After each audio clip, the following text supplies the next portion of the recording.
பல்வீர் சிங் மீதான விசாரணைக்கு இடைக்கால தடையானது விதிக்கப்பட்டிருக்கிறது. அது குறித்த ஒரு அண்மை செய்தியை தற்போது பார்த்து வருகிறோம். மேலும் விவரங்களோடு இணைகிறார் செய்தியாளர் இந்துமதி. வணக்கம் இந்துமதி, விவரங்கள். வணக்கம். ஐபிஎஸ் அலுவலர் பல்வீர் சிங் உயர்நீதிமன்ற மதுரை அமர்வில் மனுவினை தாக்கல் செய்திருந்தார். அதில் அம்பாசமுத்திரம் அனைத்து பெண்கள் காவல் நிலையம், விகேபுரம், கல்லிடைக்குறிச்சி, பாப்பாக்குடி, மணிமுத்தாறு ஆகிய பகுதிகளில் சிறப்பாக பணியாற்றி இருக்கிறேன். இதற்காக தமிழக காவல்துறை தலைவரின் பாராட்டு சான்றிதழ் பெற்றிருக்கிறேன். எனது பணிக்காலத்தில் கஞ்சா மற்றும் போதைப் பொருட்கள் கடத்துவதை தடுத்திருக்கிறேன்.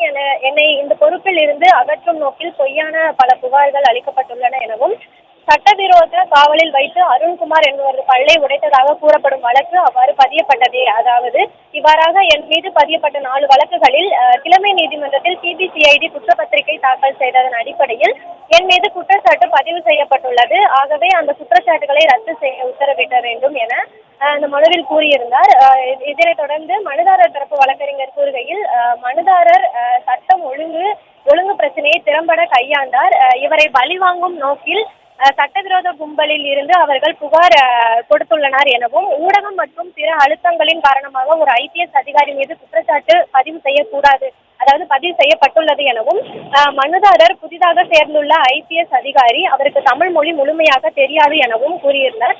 மேலும் தாக்கல் செய்யப்பட்ட குற்றப்பத்திரிகையை நெல்லை மாவட்ட நீதிபதி இடர்பாடுகளை கருத்தில் கொள்ளாமல் இயந்திரத்தனமாக குற்றச்சாட்டு பதிவு செய்துள்ளார் என கூறினார். இதனைத் தொடர்ந்து அரசு தரப்பு கூடுதல் தலைமை வழக்கறிஞர் வாதிடுகையில், காவல் நிலைய துன்புறுத்தலுக்கு உள்ளாக்கியுள்ளார்.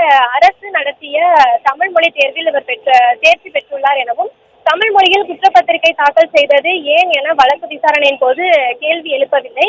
எனவே மனுதாரரின் கோரிக்கையை ஏற்கக்கூடாது என வாதிட்டார். இதனைத் தொடர்ந்து இடையீட்டு மனு தாக்கல் செய்ய பாதிக்கப்பட்ட நபர் தரப்பு வழக்கறிஞர் கூறுகையில், காவல் நிலைய துன்புறுத்தல் மேற்கொண்டுள்ளார். மேலும் ஐஏஎஸ் அதிகாரி அமுதா தலைமையில் விசாரணை நடத்தப்பட்டுள்ளது எனவும், தான் வழக்கு விசாரணை நடைபெற்று வருகிறது. எனவே இந்த வழக்கில் பாதிக்கப்பட்ட நபர் சார்பில் தன்னையும் மனுதாரராக சேர்க்க வேண்டும் என வாதிட்டார். விவரங்களுக்கு நன்றி இந்துமதி.